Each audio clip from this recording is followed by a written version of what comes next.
Olá, tudo bem com você? Seja bem-vindo, seja bem-vinda na nossa terceira aula de Legislação Social e Trabalhista. É um prazer estar aqui com vocês. Olha só, a gente vai trabalhar o tema hoje do trabalho remunerado, direito ao descanso. Para quem não se recorda, eu sou a professora Janaína Vargas Testa e hoje a gente vai trabalhar dois grandes temas também do direito do trabalho, que é justamente a remuneração e salário e o direito ao descanso, ou seja, a gente vai falar de dois institutos ligados ao direito ao descanso, que é o descanso semanal remunerado, aquele descanso que a gente tem durante a semana, e também o descanso anual, conhecido como férias, não é? Então, olha lá, meus queridos, a gente vai conversar nada mais, nada menos do que a unidade 3 do nosso livro, tá? É a unidade 3 que a gente tá falando. E nós vamos justamente ver agora o quê? A contextualização da nossa aula.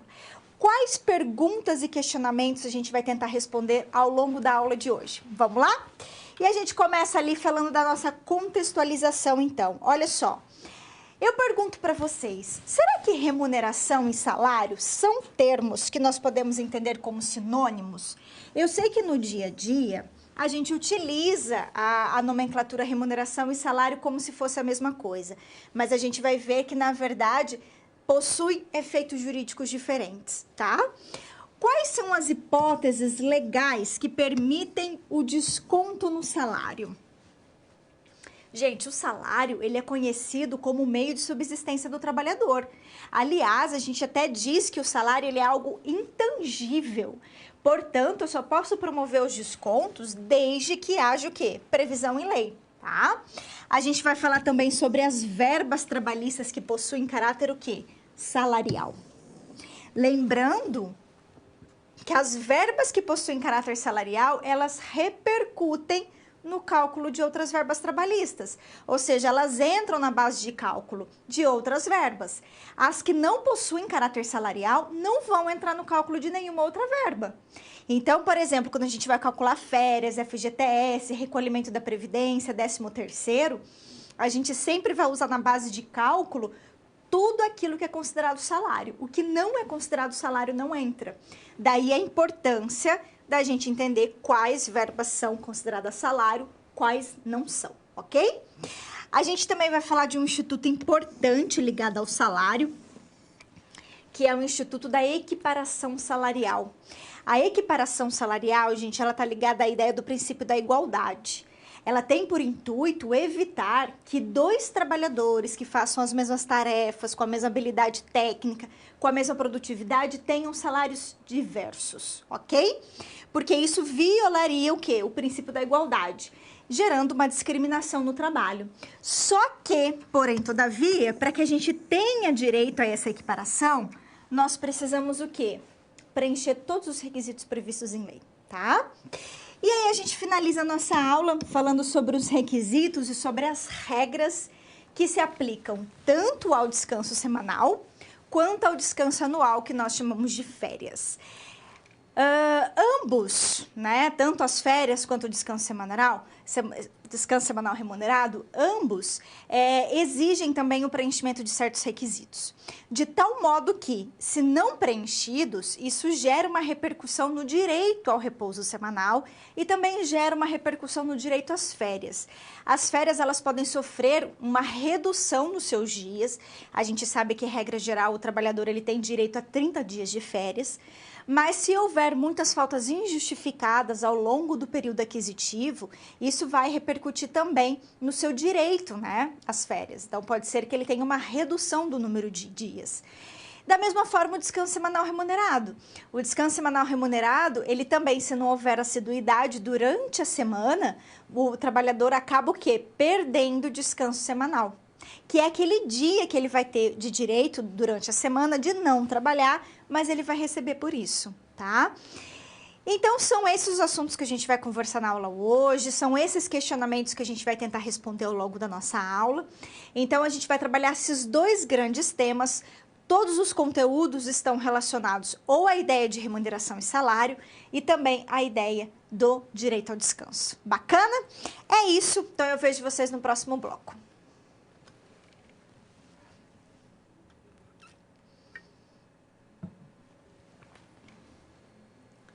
E a gente começa então, pessoal, falando de remuneração e salário. A CLT, na verdade, ela tentou o quê? Trazer uma certa diferença de tratamento entre aquilo que ela entende como remuneração e aquilo que ela entende como salário, tá? Então, é isso que a gente vai ver agora, olha lá. Então, remuneração e salário. Segundo o artigo 457 da CLT, a remuneração, na verdade, ela é gênero. E entre as espécies de remuneração, ela vai dizer pra gente que é o salário e as gorjetas. Sim. Então, remuneração seria gênero, do qual eu tenho espécie, salário e a espécie gorjeta. Logo, gente, a remuneração, ela seria o quê? Ela seria a soma na contraprestação paga diretamente pelo empregador. Então, ou seja, se é uma contraprestação paga diretamente pelo empregador, eu já estou entendendo que isso aqui é salário, tá?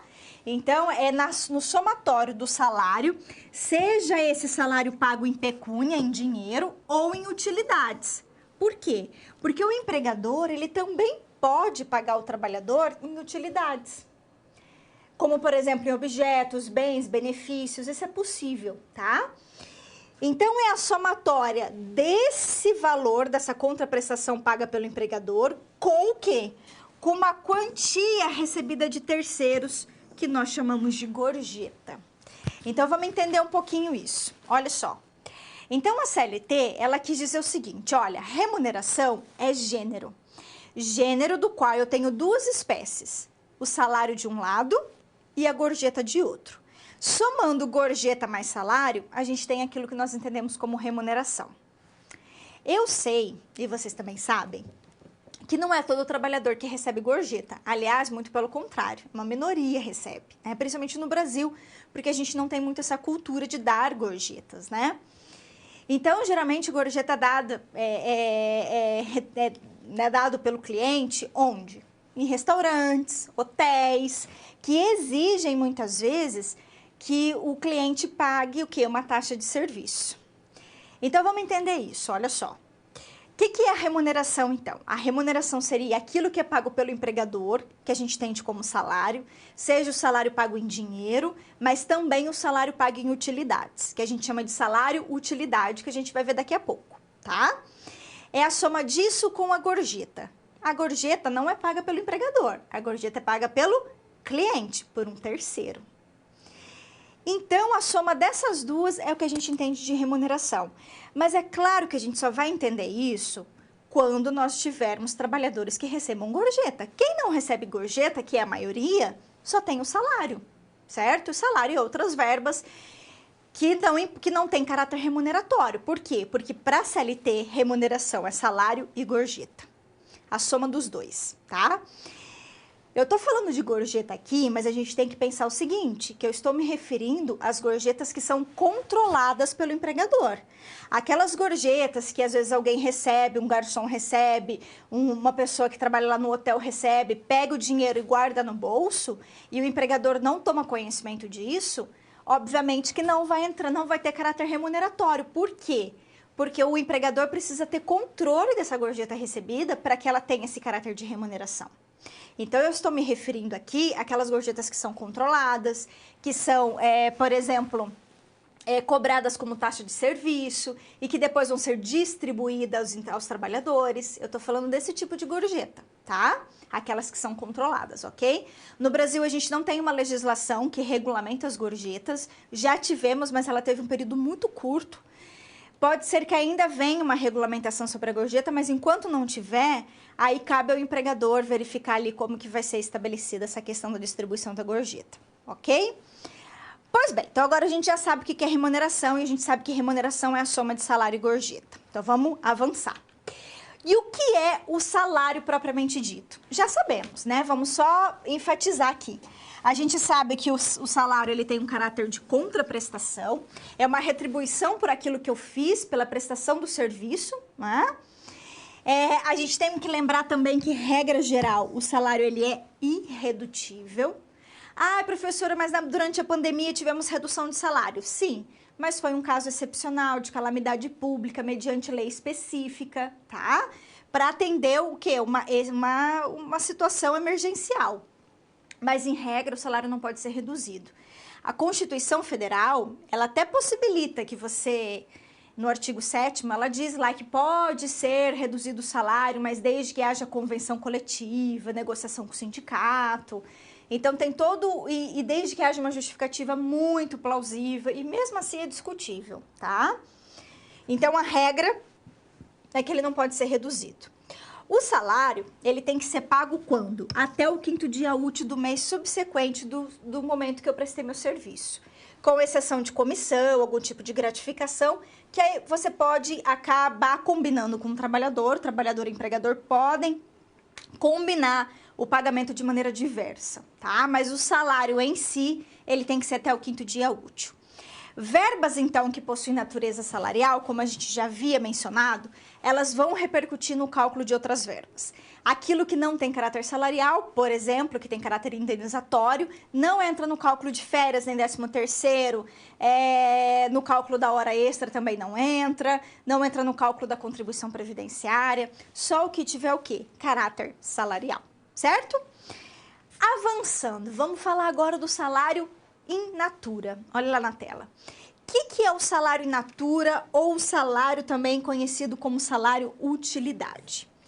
Gente, o trabalhador, ele tem que receber pelo menos 30% do salário dele em dinheiro, tá? Mas é possível que o empregador, ele também pague o trabalhador em bens, em utilidades, em benefícios, que a gente vai chamar de salário utilidade ou salário in natura, certo? O salário utilidade, por esse salário, ele também vai repercutir no cálculo de outras verbas se ele tiver o caráter de habitualidade, ou seja, se for um benefício, um bem que é dado com habitualidade. Agora, professora, como que eu vou saber se aquela utilidade, ela tem ou não caráter salarial? Se aquela utilidade, aquele benefício que o empregador está me dando, se aquilo é ou não salário? Aí, gente, nós vamos ter que fazer uma análise.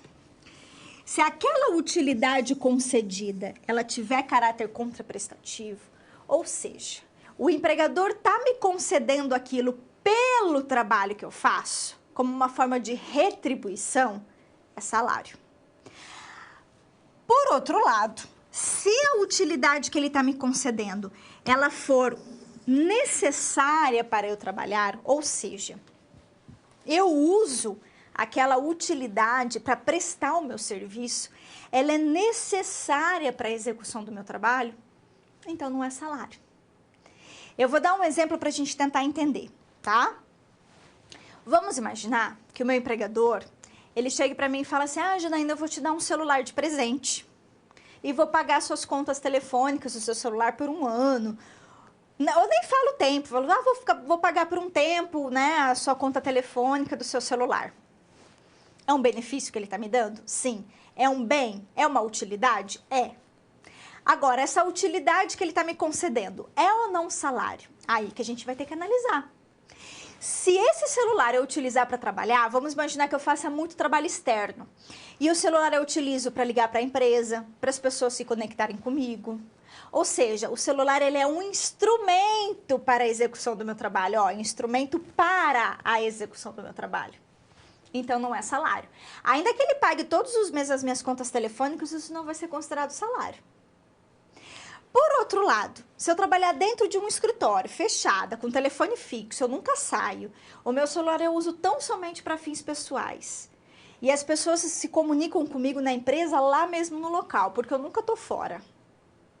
Ou seja, o celular que ele me concedeu e as contas telefônicas que ele está me pagando, ele fez isso como uma forma de retribuir o meu trabalho, como uma forma de contraprestação, um benefício valorizando o trabalho que eu estou executando. Percebeu? Então, esse benefício, essa utilidade que ele está me concedendo, ela é pelo meu trabalho. Então, aí tem caráter salarial. Vocês estão entendendo? Então, a gente precisa analisar o contexto. Então, a gente precisa verificar se aquela utilidade, ela é para a execução do meu trabalho, ela é um instrumento de trabalho, não é salário. Se for pelo trabalho que eu executo, ou seja, aquela utilidade não tem nenhuma relevância para a minha atividade laboral, é apenas um benefício pelo trabalho de caráter contraprestativo, é salário. Se é salário, se é pago com habitualidade, vai repercutir no cálculo de outras verbas, tá? Importante. Além dessa análise que a gente tem que fazer, tem uma situação que é peculiar. Por quê? Porque a lei, lá no artigo 458 da CLT, a CLT ela excluiu algumas utilidades do caráter salarial.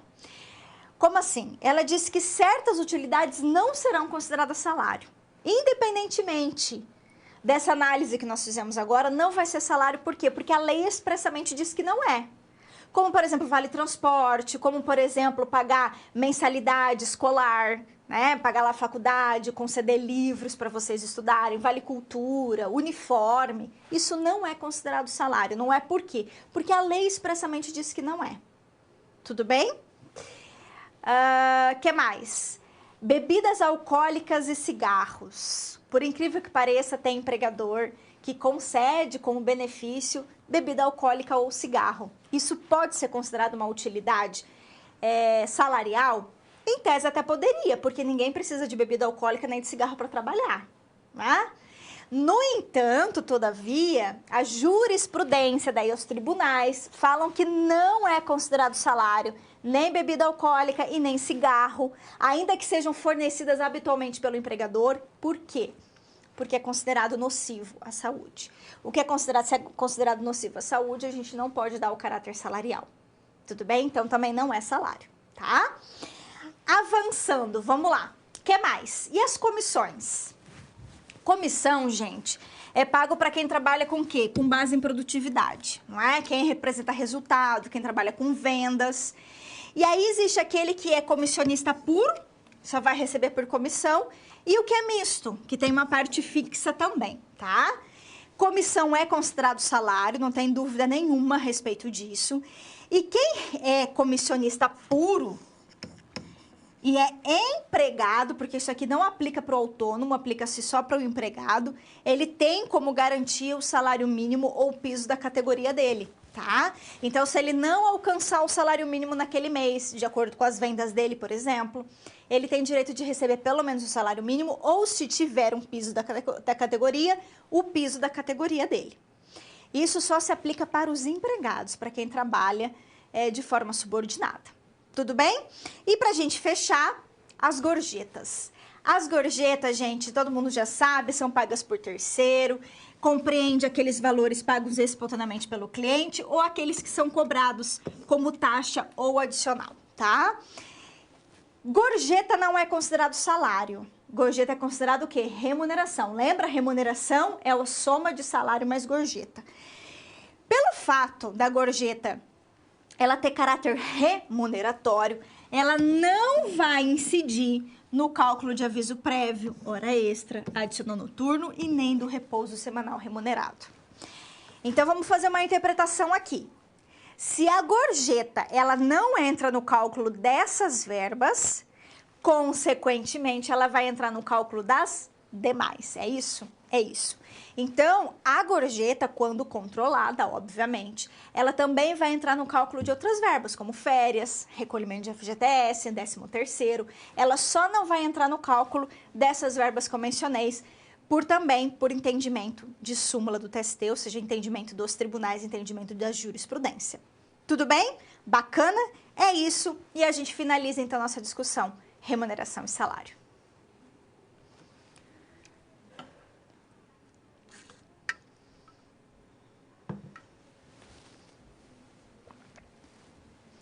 Adicionais legais. A gente vai falar agora de um assunto também bem importante, que são alguns adicionais previstos em lei. A gente não vai falar sobre todos os adicionais, mas os mais importantes, os mais comuns.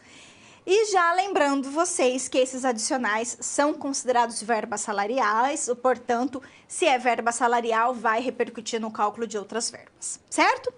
Avançando então, a gente começa falando de qual? Do adicional de insalubridade. Gente, quem tem direito adicional de insalubridade? O trabalhador que estiver trabalhando num ambiente insalubre. O que é um ambiente insalubre? É um ambiente em que eu vou estar exposto a um agente físico, como, por exemplo, um ruído, um agente químico, pode ser também um agente biológico, desde que o contato com esses agentes causam malefício à saúde do trabalhador.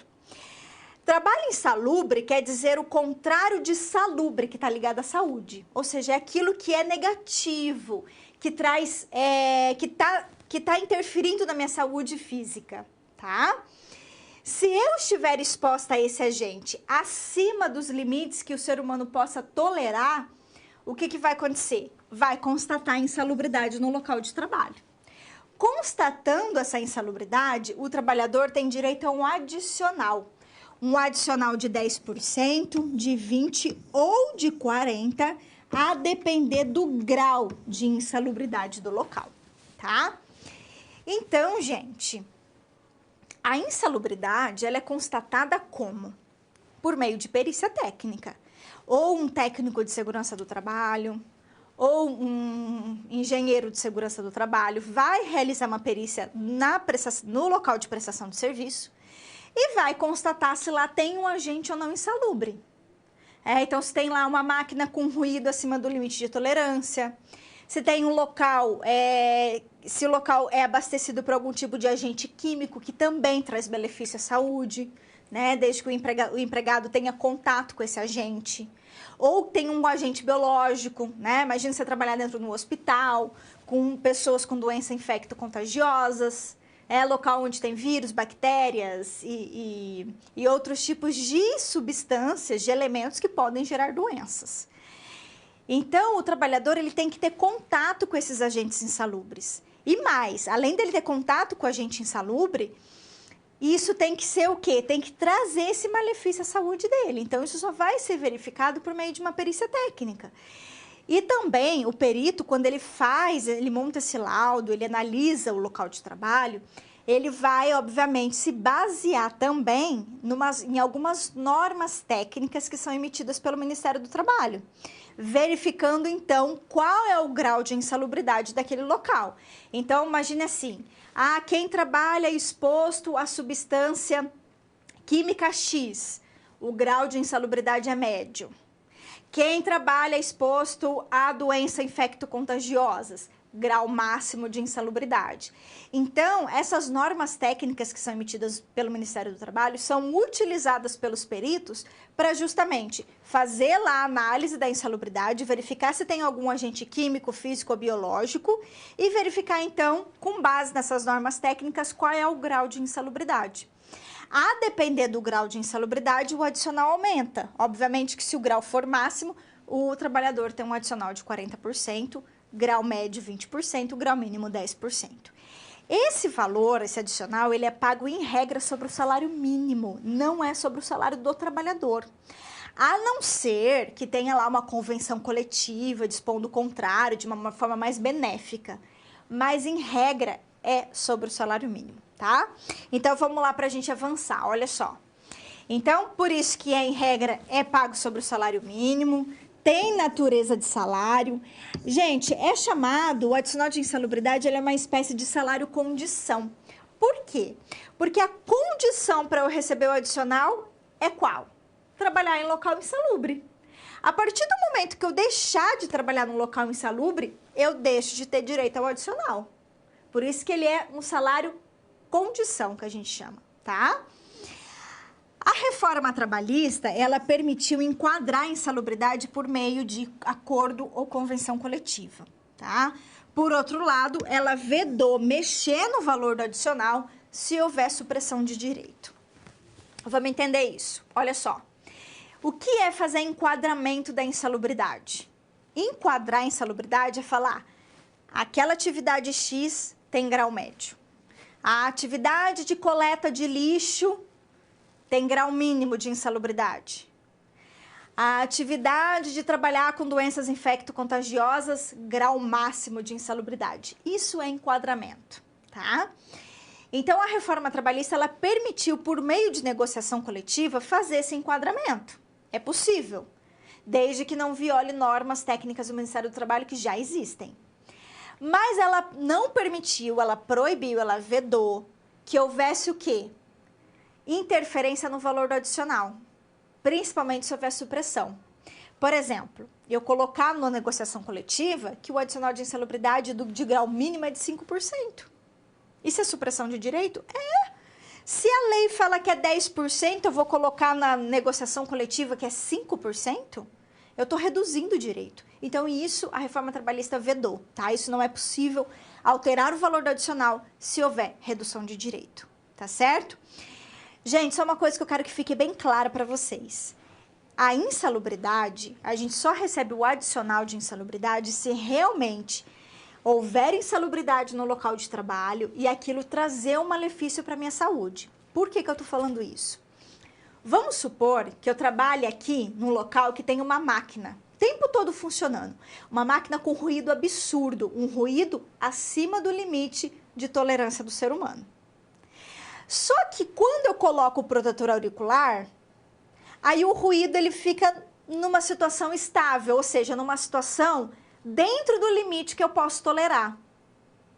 Eu eliminei a insalubridade do local? Não, a insalubridade existe, mas eu dei o quê? Eu neutralizei, eu dei uma neutralizada com o uso do protetor auricular. Então, o equipamento de segurança que eu utilizo neutralizou aquela insalubridade. Deixei de ter direito ao adicional. Por quê? Porque a insalubridade não mais traz malefício à minha saúde. Estão percebendo? Olha um outro exemplo. E se o meu empregador for lá e retirar a máquina do meu setor e colocar uma outra máquina muito mais moderna que nem ruído tem? Agora eu neutralizei a insalubridade ou eliminei a insalubridade? Eliminei. Não tem mais ruído. Não preciso nem usar mais equipamento de segurança, não tem mais ruído. Vou continuar recebendo adicional? Não vou. Tudo bem? Então, tudo isso a gente tem que analisar quando a gente está falando de insalubridade, tá? Da mesma forma, a periculosidade. O que é? Vamos lá ver. A periculosidade, gente, é quando eu trabalho num ambiente perigoso. Por isso que chama periculosidade. Perigoso ou também conhecido como trabalho periculoso. É aquele que vai gerar um risco, me expondo a um risco que eu posso perder a minha vida. Aqui não é ter malefício à saúde igual a insalubridade, aqui é realmente ter risco de perder a vida, tá? Então, é o trabalhador que vai estar exposto a inflamável, exposto a explosivo, exposto a energia elétrica, ou empregado que trabalha em defesa de roubo ou contra violência física, né? Que trabalha com segurança de pessoas, segurança de patrimônio, que trabalham armado, como por exemplo vigilante, ok? Ou quem trabalha em motocicleta. Quem impõe isso aqui é a própria CLT, tá? É a lei que vai dizer que essas pessoas, esses tipos de trabalhadores, estão inseridos num risco, portanto, eles têm direito ao quê? Há um adicional de periculosidade de 30% que é pago sobre o salário básico também do trabalhador, tá? Que não é salário mínimo igual à insalubridade, aqui é salário básico. Gente, trabalho em motocicleta é o empregado que fica o tempo todo dirigindo motocicleta e correndo risco no trânsito. Tudo bem? Adicional de periculosidade também é salário e também é salário condição. Se eu estou exposta a inflamável, meu setor tem inflamável que pode, né, me gerar ali um acidente e eu morrer de uma hora para outra. Então, eu estou correndo um risco. A partir do momento que meu setor deixou de ter inflamável, não tem mais direito adicional de periculosidade. É salário condição, tá? A condição para eu ter o adicional é eu laborar em ambiente perigoso, certo? Outros adicionais previstos em lei, vamos ver. O adicional de hora extra, que é pago 50% sobre o valor da hora normal. Adicional noturno, 20% sobre o valor da hora diurna. E alguns trabalhadores que são transferidos provisoriamente também têm direito a um adicional de 25% sobre o salário, tá? Todos esses adicionais legais previstos em lei possuem natureza salarial, certo? E com isso, então, a gente fecha a nossa discussão.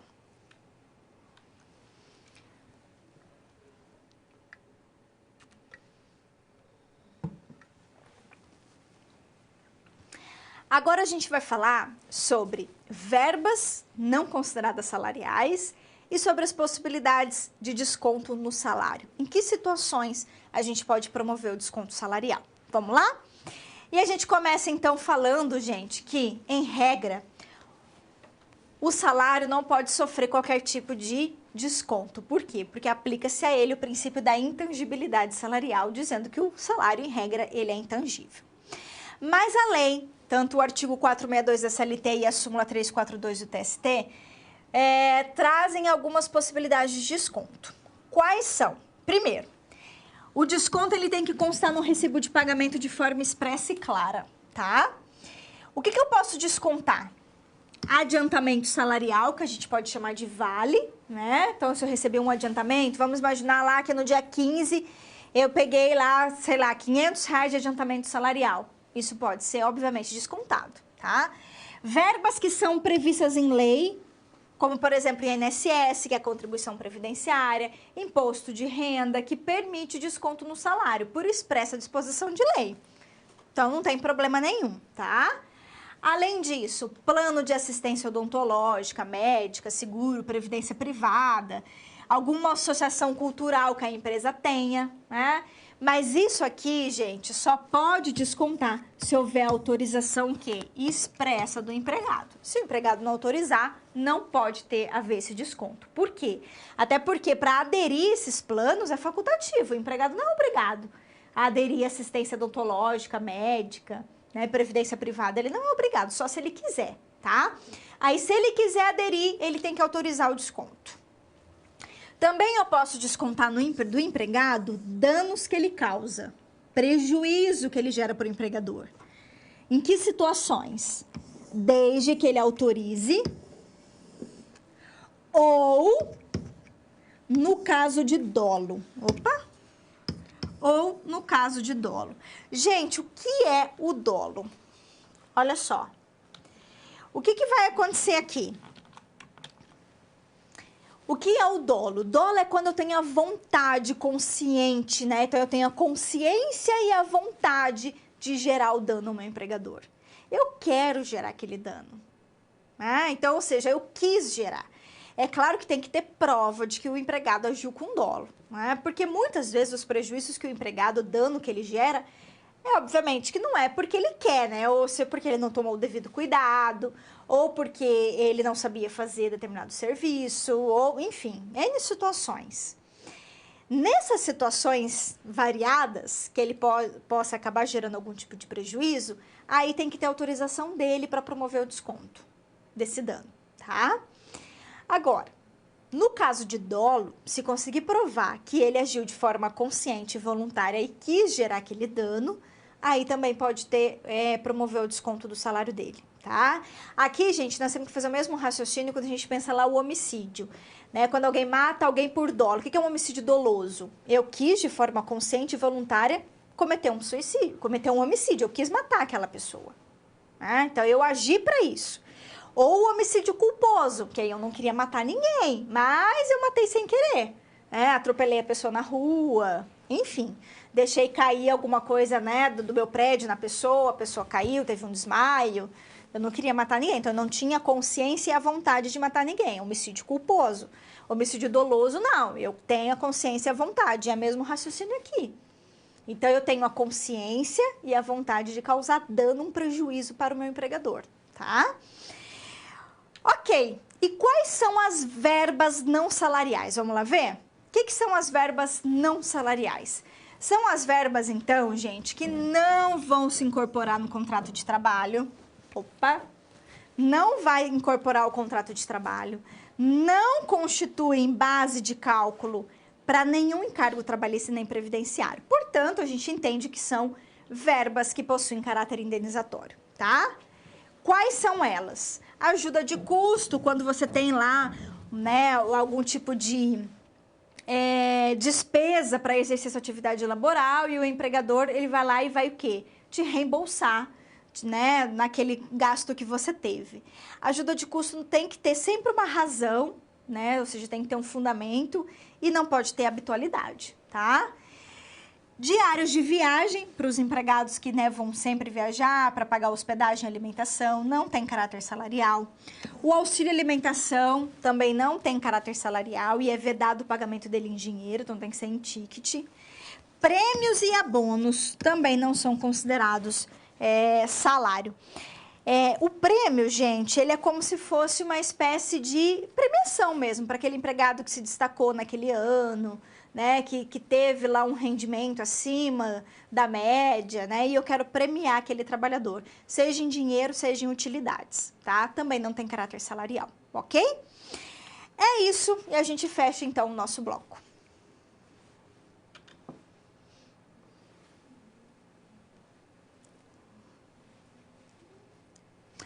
Vamos agora a uma situação problema? A gente vai ver uma situação prática, uma situação hipotética, e a gente vai tentar aplicar o nosso conhecimento fazendo a leitura dessa situação. Vamos lá? Então é isso aí. Olha lá o que diz pra gente. O Fernando, gente, ele é um analista de RH. E trabalha num hotel, né? E aí, ao encontrá-lo, na verdade, a Beatriz, que tem função de camareira lá no hotel, ela procurou o Fernando e ela quis fazer uma pergunta, né? Ela chegou para ele e falou assim: "Ô Fernando, é o seguinte, eu recebo gorjeta dos clientes, também recebo salário fixo do meu empregador. Também recebo uniforme, recebo vale transporte, recebo auxílio alimentação em ticket, recebo prêmio no final do ano quando eu tenho alta produtividade, recebo adicional de insalubridade e recebo também diárias de viagem quando eu vou me deslocar para outras filiais do hotel." Ok? Aí ela perguntou o seguinte: quando eu fui consultar o meu FGTS, eu percebi que os valores depositados eram baixos, então eu constatei que o meu FGTS não era pago sobre toda essa remuneração que eu recebia. A Beatriz ficou indignada, falou que ia ajuizar uma ação trabalhista e tal. Aí a pergunta é, gente, é justo o pleito da Beatriz em exigir que o FGTS dela seja calculado sobre todas as verbas que ela recebe? Aí, para a gente analisar isso aqui, o que a gente tem que fazer? Nós temos que pegar todas as verbas que ela recebe, ou seja, tanto as utilidades quanto aquilo em dinheiro que ela recebeu, e verificar se tem ou não caráter salarial.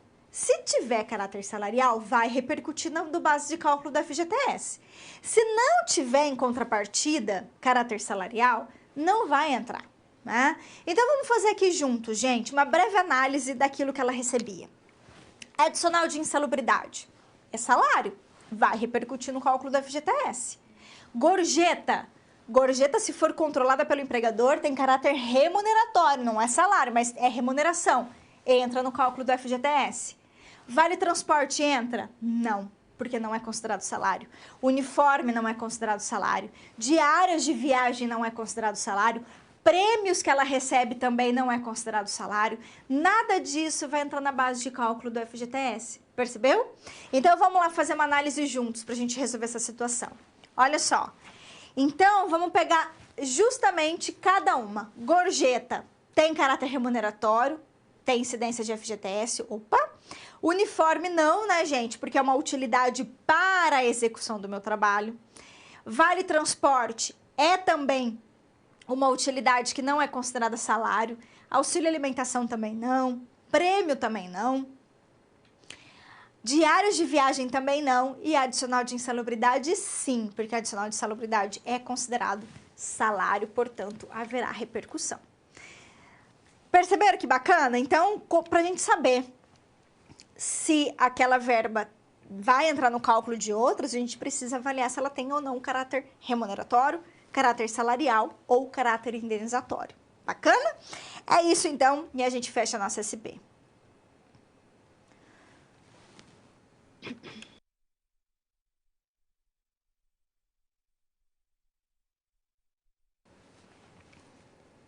Vamos ao momento de interação, momento de você enviar suas dúvidas. A gente também vai responder uma atividade, olha lá na tela. A gente vai tentar aplicar o nosso conhecimento, ver se a gente está aprendendo, né? Então, eu trouxe aqui uma afirmação, na verdade, que é de um concurso público, que você tem que dizer se está certo ou errado. E momento de você enviar suas dúvidas sobre os assuntos que a gente conversou até agora, tá bom? Eu vou dar 1 minuto para você, mande sua pergunta, responda a atividade, manda a resposta para mim também, tá bom? E eu vejo vocês daqui a pouco. Até!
Olá, meus queridos! Vamos então à resposta lá do nosso exercício, daí eu já respondo o questionamento de vocês, tá? Então vamos lá para a tela.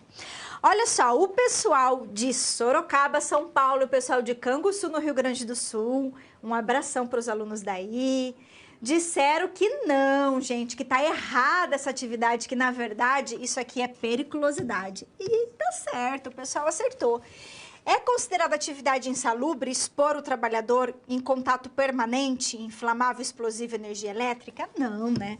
É atividade o quê? Perigosas, periculosas também a gente pode chamar, e não insalubre, por isso que ela está errada. E os alunos acertaram, né? Que bom, fico feliz. Gente, o pessoal aqui de Várzea Grande, no Mato Grosso. Tchau, tchau, Mato Grosso. Falando o seguinte, olha só. A comissão pode entrar no cálculo de férias e rescisões? Deve. Comissão é salário, gente. Comissão tem natureza salarial, tá? Então, tem que entrar no cálculo sim, ok? A não ser aquelas situações em que o empregador paga comissão por fora, aquelas coisas que a gente sabe que tá errado, né? Mas se a comissão ela for totalmente controlada, ela faz parte do salário, tá, gente? Comissão tem caráter salarial, tá bom? O pessoal de Ceabra da Bahia também estava falando que nosso exercício está errado. Isso aí, estava errado mesmo. O pessoal tá me perguntando aqui lá do Alvorada, Rio Grande do Sul. O trabalhador pode exigir o dinheiro ao invés de salário-utilidade oferecido pelo empregador? Então, na verdade, o empregador ele tem o direito de escolher como que ele vai pagar o salário, tá? Desde que ele garanta pelo menos 30% em dinheiro. Então, em tese, ele pode escolher se ele quer pagar uma parte em utilidades. Só que aí seria interessante o quê, gente? A negociação, né? Quando o empregador ele quer pagar uma parte em bens e utilidades, isso tem que ser combinado com o trabalhador tem que concordar, né? Não tem como impor assim, porque fica uma situação até difícil. Então, eu vejo que na prática, né, como que isso ocorre na prática no dia a dia, é muito negociação, tá? Mas ele pode, se ele quiser pagar em utilidades, é possível. Mas se o empregado também não concordar, a situação fica um pouco complicada, né? Inviabiliza, penso eu, que inviabiliza a relação de emprego. Então, assim, nem deveria ter mais relação ali, né? Nem pode começar essa relação de emprego. Tá? Então, o trabalhador não pode também exigir, falar, não, eu só quero receber em dinheiro. Fazer essa exigência exigir isso com base em lei. Não tem como. Então, por isso tem que ser uma negociação. Tá? Tem que negociar com o empregador, tá bom? Ao mesmo tempo que eu vejo que o empregador também não pode impor, eu acho que isso aí tem que ser negociado. Mas, gente, aqui no Brasil não existe muito essa prática, tá? De pagar em utilidades. Geralmente se paga em dinheiro mesmo. Aliás, posso falar para vocês o que acontece na prática, no mundo real? É o seguinte... O empregador paga tudo em dinheiro mesmo, normal, só que ele fica concedendo umas coisas assim, sabe? De vez em quando, dá uma utilidade aqui, uma utilidade ali. E depois, o que o trabalhador faz? O trabalhador ajuiza uma ação e fala que ele recebia essas utilidades por fora. E daí ele pede no judiciário o quê? A integração, né, dessas utilidades no salário dele. Porque daí isso vai repercutir no cálculo de outras verbas, né? Então, ele fala assim, por exemplo, vou dar um exemplo. Imagine, sei lá, um trabalhador que recebia lá o salário dele só em dinheiro, só que o empregador pagava a gasolina dele, às vezes pagava o aluguel da casa dele, dava isso, dava o benefício disso, aquilo outro, de forma habitual. E aí, o que ele faz? Depois que ele é mandado embora, ele entra com uma ação trabalhista e fala assim, olha, mas além do meu salário em dinheiro, tinha um monte de utilidade que eu recebia. E isso é salário. Se o juiz entender que é salário, se o Poder Judiciário entender que é salário, o que ele faz? Ele manda integrar todas essas utilidades, ele manda integrar no salário. Entendeu? Fala, não, isso aí realmente tem caráter salarial, essa utilidade, portanto, vai ter que integrar o salário, e aí, obviamente, vai ter repercussão no cálculo de outras. Aí vai ter que pagar a diferença de férias, diferença de 13º, percebeu? Então, é mais ou menos isso que acontece no real, no mundo prático, tá? É isso, meus queridos. Deixa eu ver aqui. Se porventura tenha ficado ainda alguma dúvida, a gente responde na aula atividade, vamos combinar assim, ou por meio dos nossos canais de comunicação, porque a gente precisa fechar agora o nosso momento de interação, ok? É isso, e eu fecho então a nossa interação.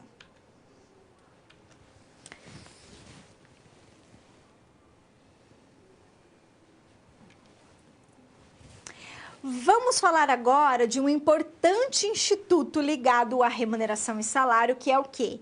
Que é a equiparação salarial.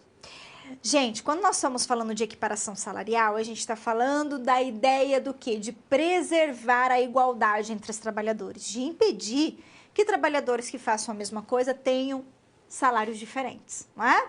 Então, vamos lá para a tela para a gente ver. Equiparação salarial. Olha só. Então, aqui, a ideia, né, o objetivo da equiparação salarial é justamente atender o princípio da isonomia, também conhecido como o princípio da igualdade. Quando eu estou falando de equiparação salarial, eu estou pensando em dois tipos de trabalhadores. Eu tenho o trabalhador que a gente chama de paradigma e o trabalhador que a gente chama de paragonado, tá? Quem é o paradigma? É o trabalhador que ganha mais. Por que ele é chamado de paradigma? Porque ele é o empregado referência, aquele que eu vou usar como modelo. Vou falar assim, olha, o João faz a mesma coisa que eu, mas ganha 3 mil, eu ganho 2. Então, sempre é aquele empregado que vai servir de modelo para equiparação. E o paragonado é o empregado que busca essa equiparação. É aquele empregado que ganha menos. É aquele que vai falar assim, olha, o João tá ganhando mais que eu, certo? Só que, gente, para ter direito à equiparação salarial não é tão simples assim. Por quê? Porque não basta que tenham dois trabalhadores fazendo a mesma coisa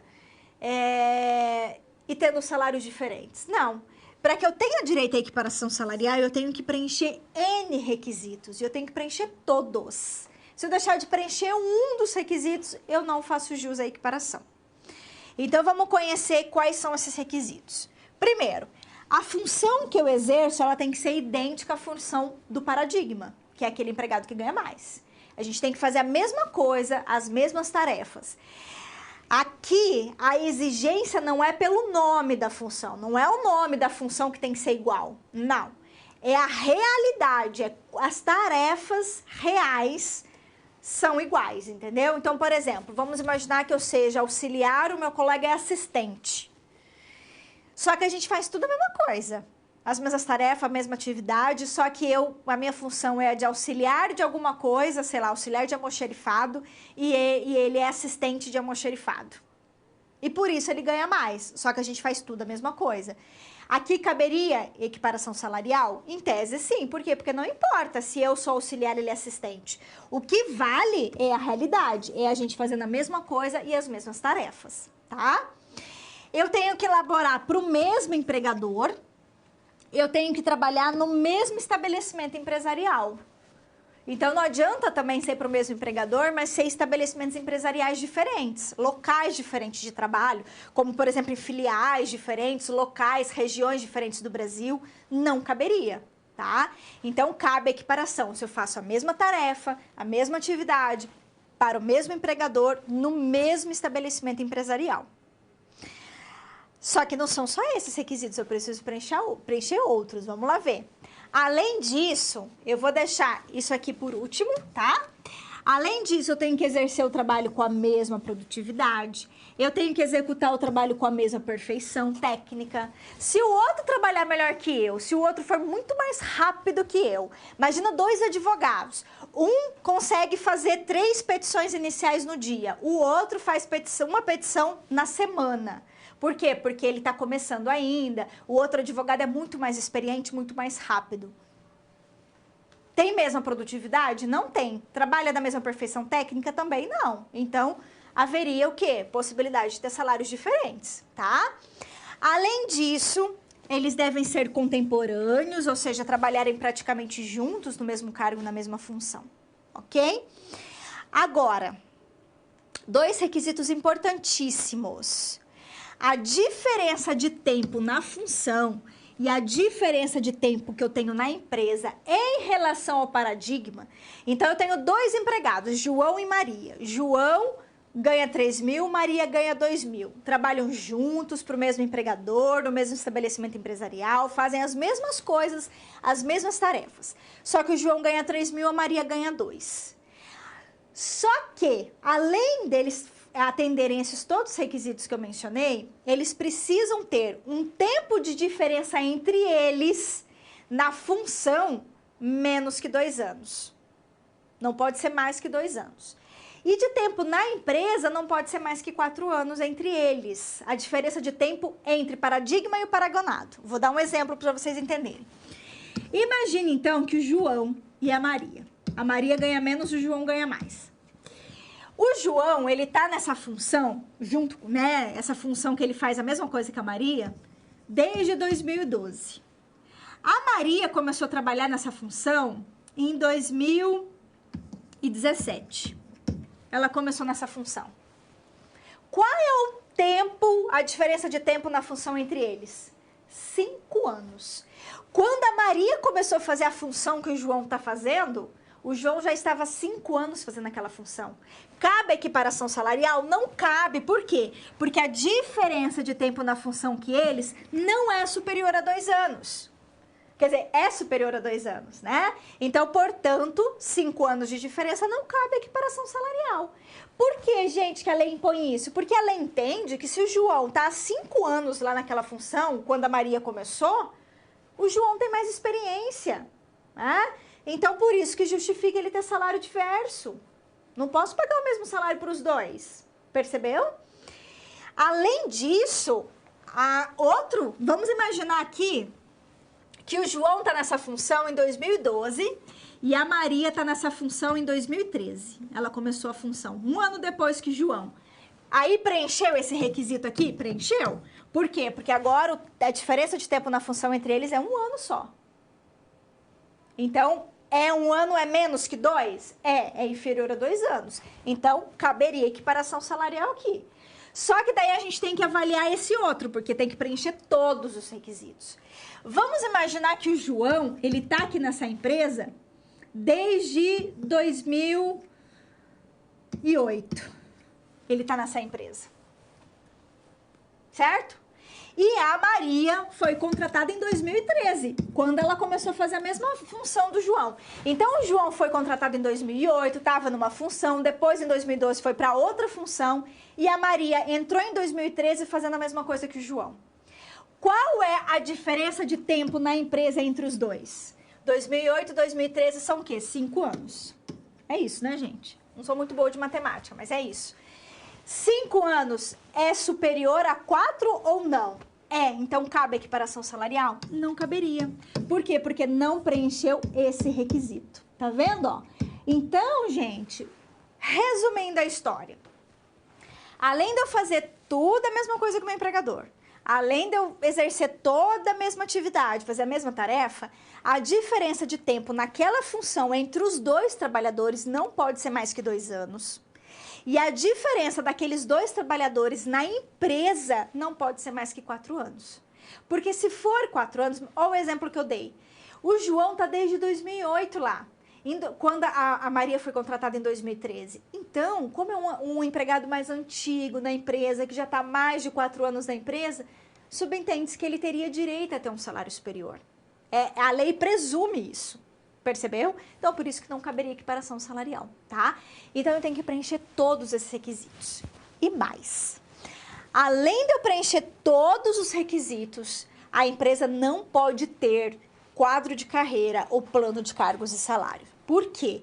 Porque se ela tiver um quadro de carreira e um plano de cargos e salário falando assistente 1 faz tal coisa, salário X, assistente 2, salário Y, a gente vai ter que respeitar o quadro de carreira e o plano de cargos e salários que a empresa tem. O que justificaria, portanto, a existência de pessoas fazendo tarefas semelhantes, fazendo tarefas iguais, mas com salários diferentes. Por quê? Porque existe um quadro de carreira e um plano de cargos e salário na empresa que deve ser respeitado. A existência de plano de carreira ou de quadro de carreira ou plano de cargos e salários, ainda que não esteja homologado no Ministério do Trabalho, não precisa ser mais homologado, tá? Basta que a empresa tenha, isso afasta o direito à equiparação salarial. Certo? Bacana? Agora, para a gente fechar esse bloco, a gente até se estendeu bastante, né? Mas é que eu queria que vocês entendessem bem esses requisitos. A gente vai falar também de um outro assunto relacionado à ideia de mesmo salário, que é quando há substituição de empregados. Vamos lá ver. Olha só, quando eu tiver um empregado substituto que está substituindo o outro, eles têm o quê?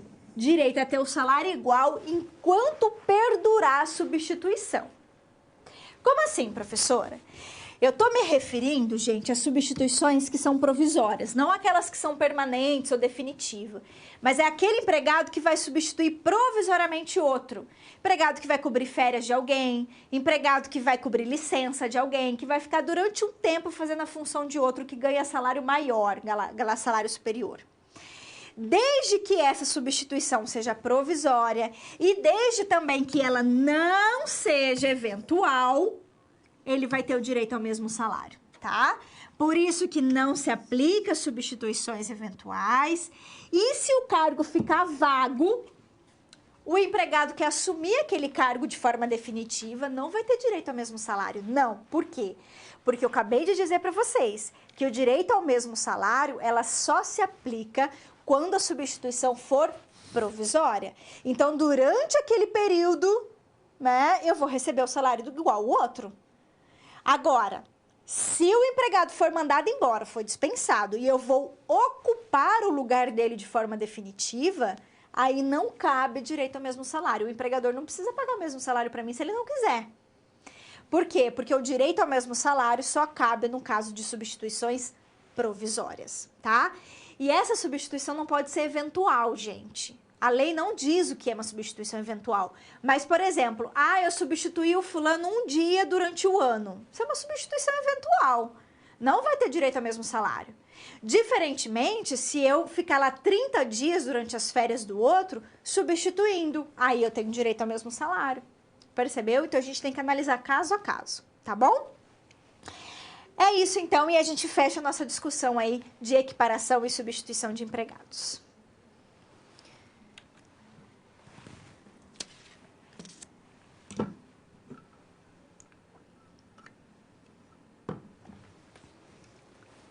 A gente vai falar agora de transferência de empregados, quando a gente transfere um empregado para outro local. E quando eu estou falando de transferência, eu estou falando de empregados que vão alterar o domicílio deles. Então, não é assim transferência de setor, transferência na mesma cidade para um bairro, em outro bairro, em outra filial que fica em outro bairro. Né? A empresa tem uma filial no centro e uma filial num bairro. Aí eu fui do centro, fui para o bairro, do bairro para o centro. Não, não é isso. Eu estou falando de transferência, que é quando você altera o seu domicílio. Quando você muda, por exemplo, de cidade, muda de estado. Você vai alterar o seu local, a sua residência, o seu domicílio. Estou falando desse tipo de transferência, tá?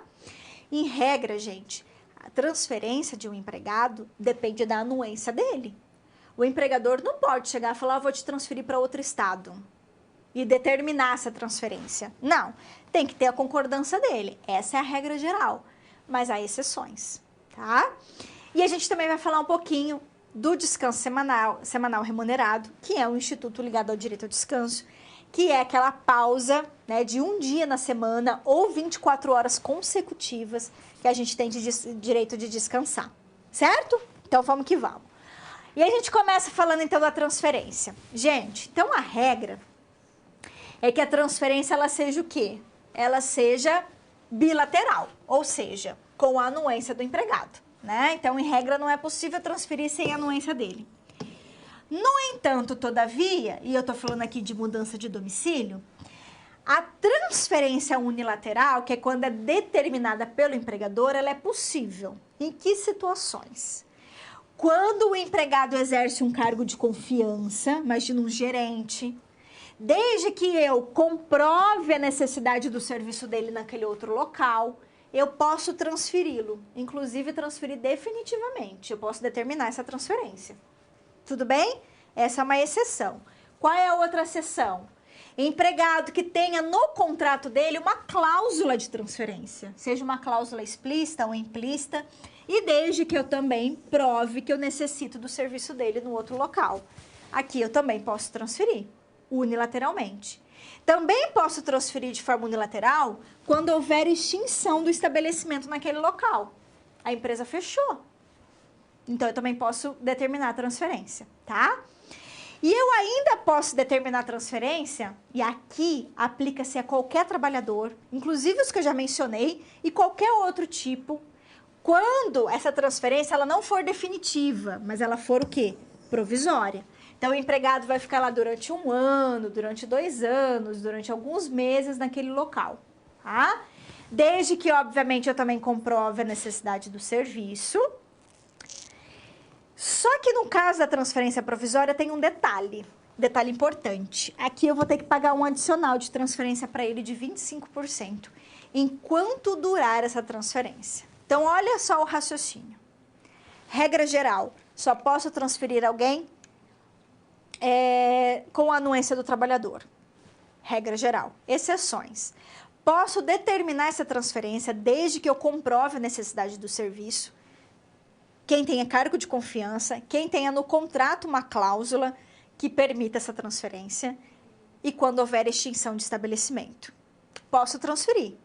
E aqui eu estou falando de transferências definitivas. O empregado vai mudar para sempre lá no outro local, vai morar lá na cidade, em outro estado, certo?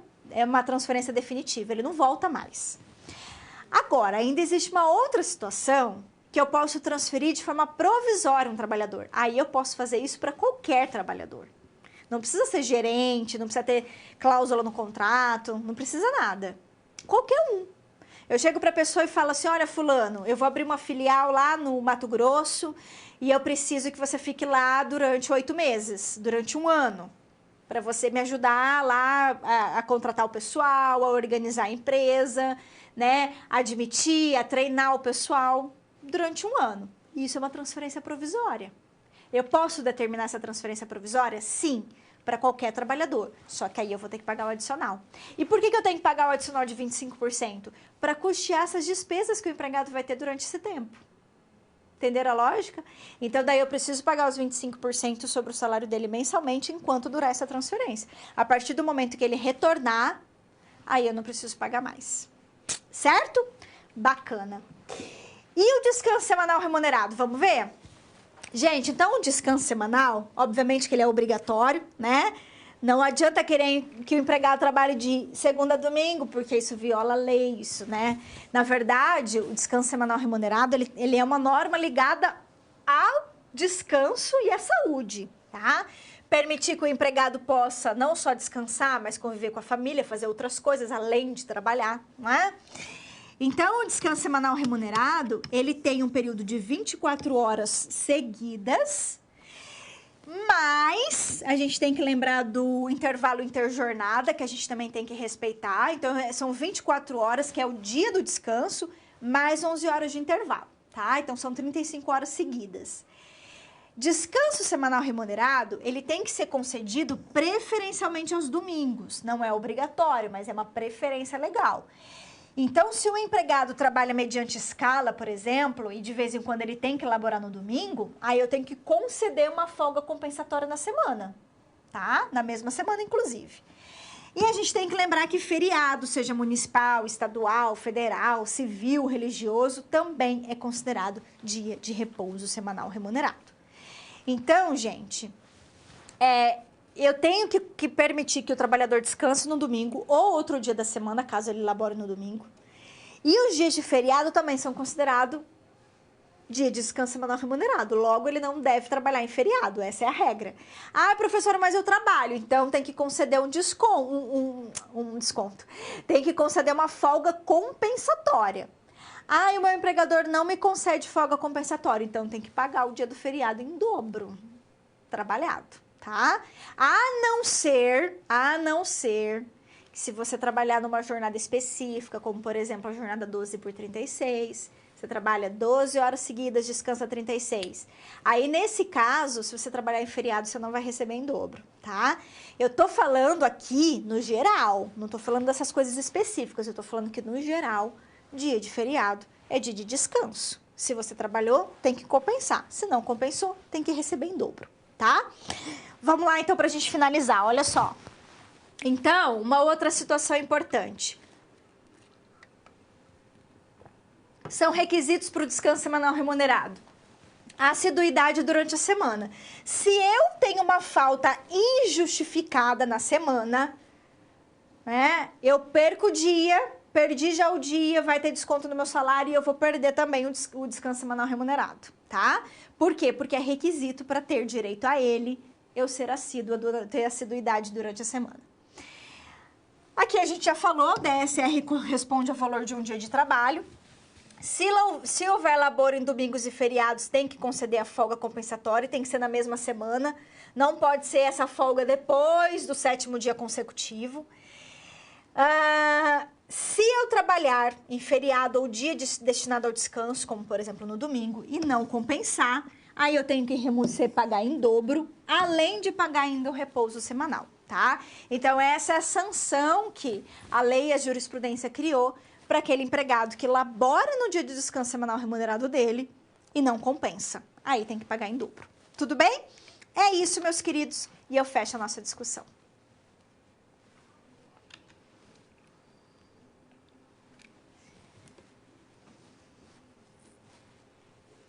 Vamos falar agora de férias. A gente vai falar também de um instituto ligado ao direito ao descanso, só que agora a gente vai falar do descanso anual, né?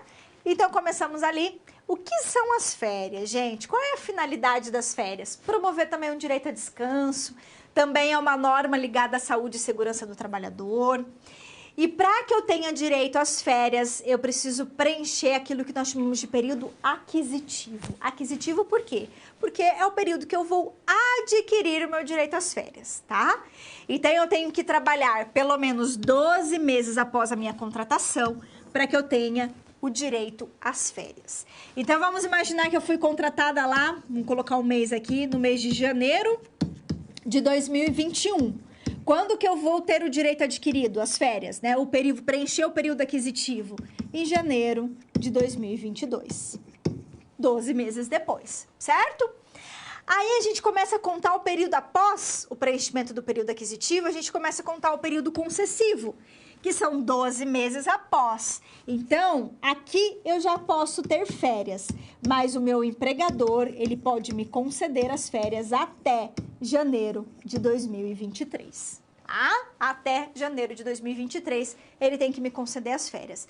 Lembrando que as férias, elas são concedidas no interesse do empregador, tá? É o empregador quem escolhe quando essas férias serão concedidas, desde que ele respeite o período concessivo. Eu também tenho que ter assiduidade para ter direito a 30 dias de férias. Se eu tiver, por exemplo, mais de 5 faltas injustificadas no período aquisitivo, eu já vou perder alguns dias de férias. Então, gente, a CLT, ela tem uma tabelinha. Se você tiver até 5 faltas, não interfere. Mas se você faltou 6 vezes injustificadamente, você já vai perder direito às férias, já não vai ter mais direito a 30 dias. Então, e por aí vai, tá? Então, por isso que tem que ter o quê? A assiduidade. Esse é um importante requisito. Além disso, quantos direitos eu tenho, né? Quantos de dias eu teria direito às férias? 30 dias corridos. Só que eu posso fracionar esses 30 dias, eu não preciso tirar 30 dias de uma vez. Eu posso dividir em 2 vezes ou em até 3 vezes. Se eu fracionar em 3 vezes, um período não pode ser menor que 14 dias e os outros 2 não podem ser inferior a 5 dias corridos cada um. Ok? A lei, ela impõe, então, alguns limites para o fracionamento das férias, tá? Ela também impõe uma outra vedação, dizendo que é vedado iniciar as férias em 2 dias antes, que antecede um feriado, ou em 2 dias antes que antecede o meu repouso semanal remunerado. O meu repouso semanal remunerado é no domingo. Aí me colocam as férias para começar na sexta-feira. Não dá, né, gente? Ou senão minhas férias vão começar na segunda-feira, só que terça-feira já é feriado. Ou seja, eu já ia descansar na terça-feira. Então, para evitar esse tipo de situação, a lei fala, não pode iniciar as férias 2 dias antes de um feriado ou 2 dias antes de um repouso semanal. De dia de repouso semanal, que geralmente é no domingo, mas pode ser em outro dia da semana também. Tudo bem? Que mais? Quando que eu tenho que comunicar as férias ao trabalhador? 30 dias antes de iniciá-la. Qual é o valor das minhas férias? O salário fixo ou a média do salário, se você tiver salário variável, acrescido de 1/3 previsto na Constituição. O pagamento tem que ser feito até 2 dias antes de iniciar as férias. E se porventura eu não respeitar o período concessivo ou não respeitar a data de pagamento, a lei ela traz uma penalidade para o empregador que não respeita isso. Qual é a penalidade? Pagar as férias em dobro, certo? Essa é a penalidade criada à lei, justamente para evitar que o pagamento seja posteriormente ao início das férias, ou para evitar que o empregador fique concedendo as férias após o período concessivo. Então, para a gente respeitar esses limites, é que a lei impõe essa sanção, que é o pagamento em dobro, tá bom? E para a gente fechar, vamos falar das férias coletivas. As férias coletivas, gente, vai ser concedidas para um grupo de trabalhador, um setor da empresa, mas sempre um grupo de pessoas, tá? Aqui a CLT fala que a gente tem que notificar o Ministério do Trabalho, o sindicato, os empregados, 15 dias pelo menos antes. Férias coletivas eu também posso fracionar? Pode, só que aqui é só até 2 períodos, desde que nenhum deles seja inferior a 10 dias, ok? Então, aqui eu também posso fracionar, só que daí o fracionamento é um pouco menor. A lei só possibilita em até 2 vezes, certo? É isso, meus queridos, e a gente fecha a nossa discussão de férias.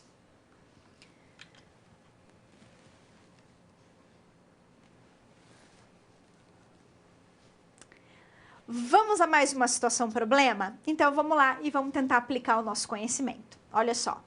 Vamos fazer aqui junto, gente, a leitura dessa situação e vamos verificar se a gente consegue aplicar o nosso conhecimento.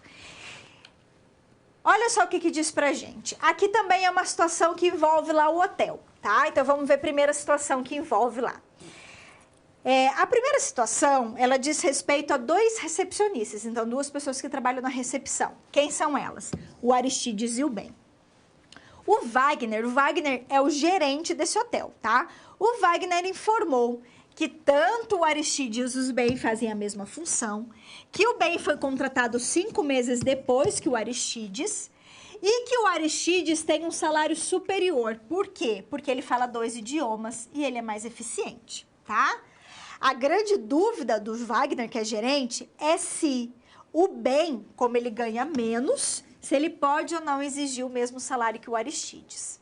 Essa é a primeira situação. Segunda situação é relação ao gerente Wagner. O Wagner quer saber se a empresa pode transferi-lo para outra filial do hotel sem a anuência dele. E se porventura ele for tirar férias de 30 dias, se o empregado que for substituí-lo vai ter direito ao mesmo salário que ele tem. Então, olha só que legal, gente. Essas 2 situações, envolvendo a nossa situação problema de número 2, essas situações que a gente trouxe envolvem justamente o tema da equiparação salarial e o tema da transferência e da substituição de empregados. Então, vamos analisar. O Aristides e o Ben trabalham na recepção. A diferença na empresa e a diferença de tempo na empresa e na função entre eles é só de 5 meses.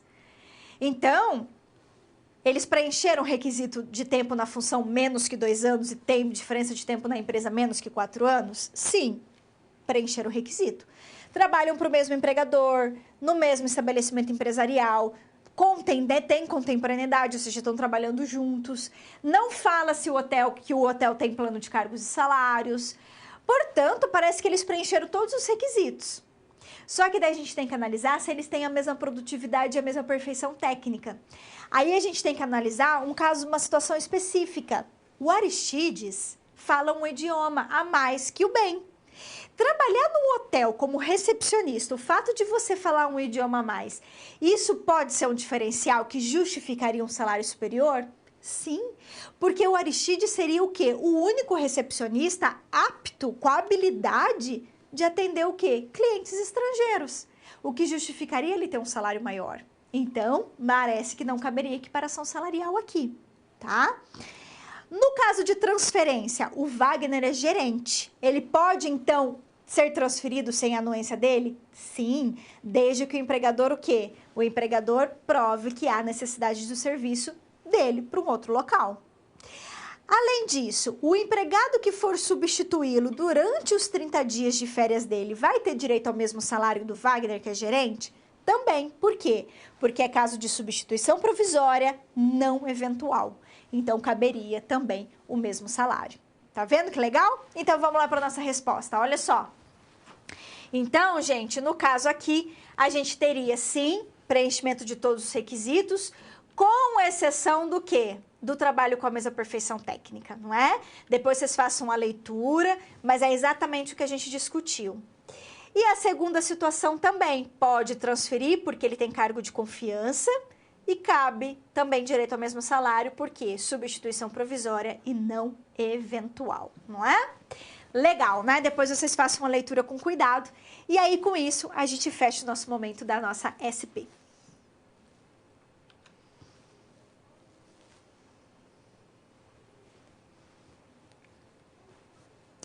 Vamos aqui ao nosso momento de interação. E nesse momento, a gente vai fazer juntos um exercício. Olha lá na tela. Olha que bacana, gente. Olha a situação aqui que envolve esse problema. A Rosa, ela era engenheira de uma empresa e ganhava 18 mil reais e foi dispensada por justa causa. Isso é relevante, tá? Se ela foi por justa causa, não importa. Um mês depois que a Rosa já tinha saído da empresa, a Regina foi contratada para ficar no lugar da Rosa, só que recebendo um salário bem inferior, 8.500. Quando a Regina soube do salário da Rosa, ela queria receber o mesmo salário. Mas aí eu pergunto, ela tem direito, gente? Não. Por quê? Porque aqui o cargo estava vago, não é? Então, a nossa resposta é a letra A.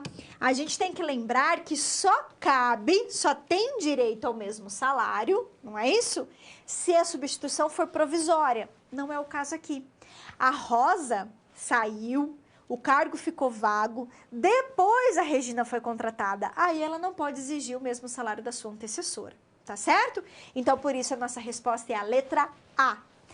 E com isso, meus queridos, aí eu deixo um momento de perguntas pra gente da nossa aula atividade, ou vocês também me encaminham depois pelos meios de comunicação, mas eu vou fechar agora o nosso momento de interação.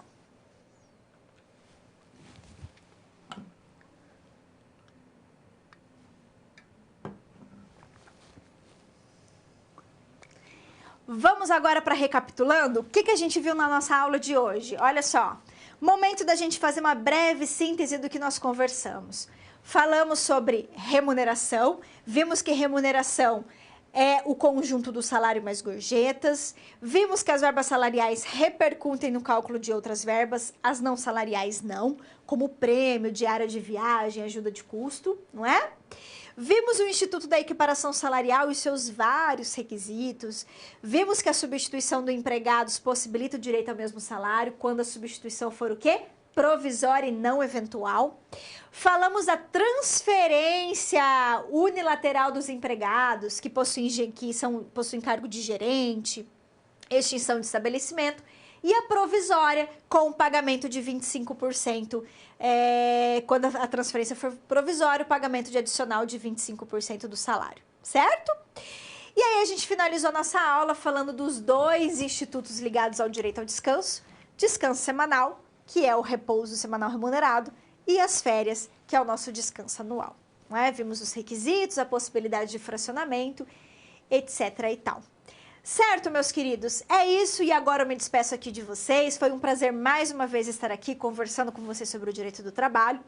A gente se vê numa próxima semana, que a gente vai ter a nossa última aula, não é? E aí eu desejo, então, um fim de semana abençoado para vocês. Tudo de bom e a gente se vê numa próxima. Tchau, tchau.